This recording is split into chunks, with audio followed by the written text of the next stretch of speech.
Welcome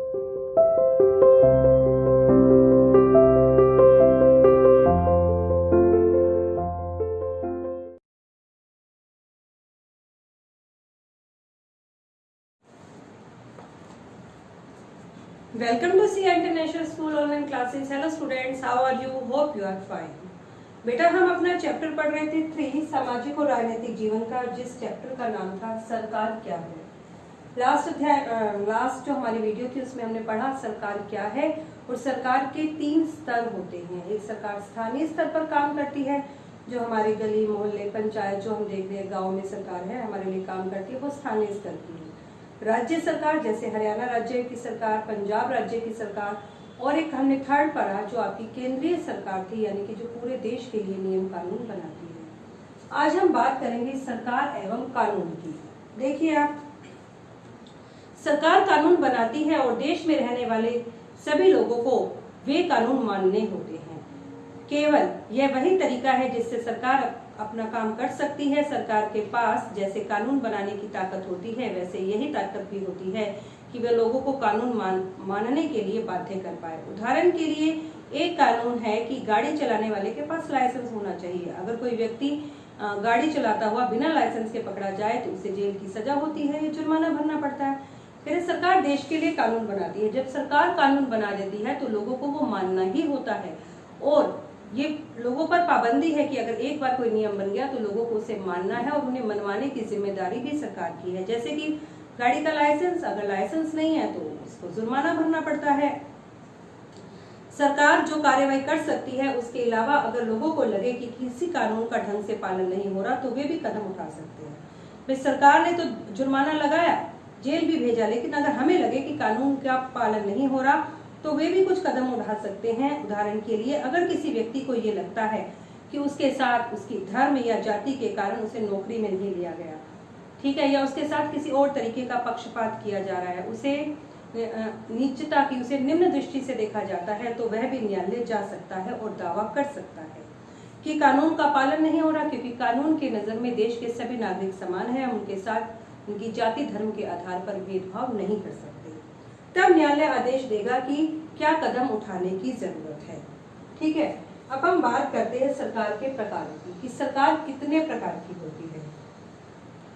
सरकार को निर्णय लेने और कानून का पालन करवाने यानी उन्हें बाध्य करने की शक्ति कौन देता है, कि सरकार ने निर्णय लिया, कानून का पालन करवाने का ये जो सब उसके पास पावर है, ये सब काम करने की शक्ति कौन देता है।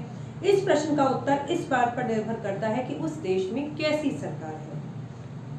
हमारे देश में कौन सी सरकार है? हमारे देश में सरकार है लोकतांत्रिक या फिर प्रजातंत्र, हम इसे डेमोक्रेसी भी कहते हैं।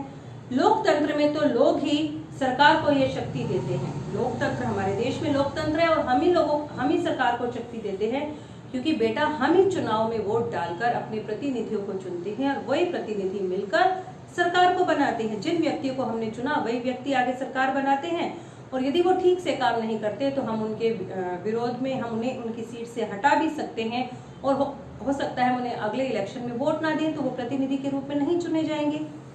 लोग ऐसा चुनाव के माध्यम से करते हैं, वे अपनी पसंद के नेता को वोट देकर चुनते हैं।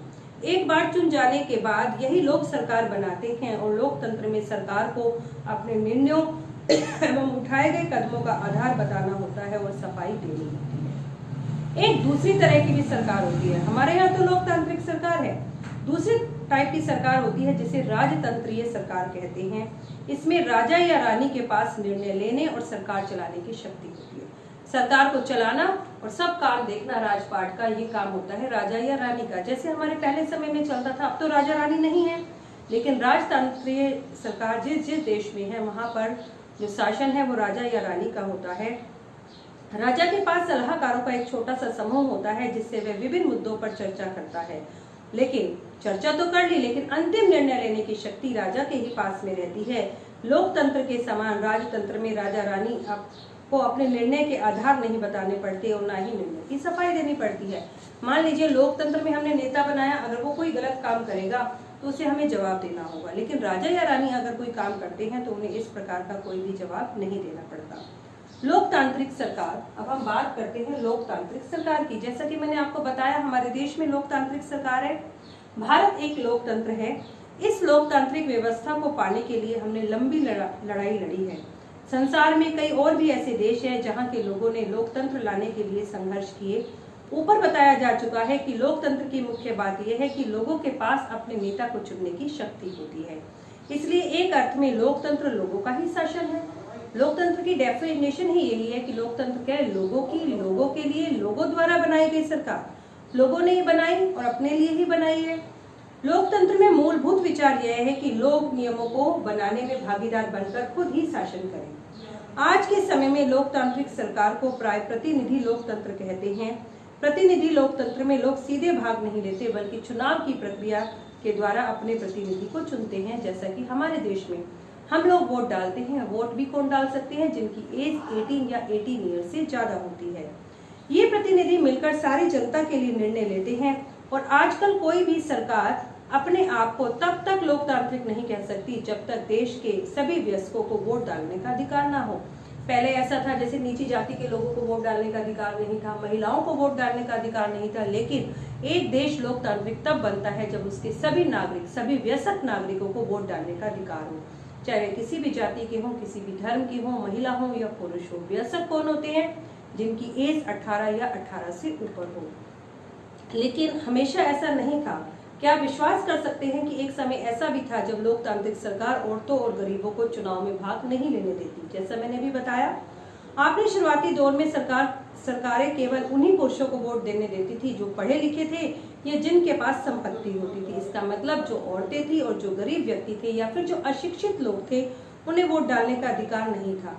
ऐसी स्थिति में देश उन्हीं नियमों के सहारे चलता जो प्राय गिने चुने व्यक्ति बनाते हैं। लेकिन आज ऐसा नहीं है।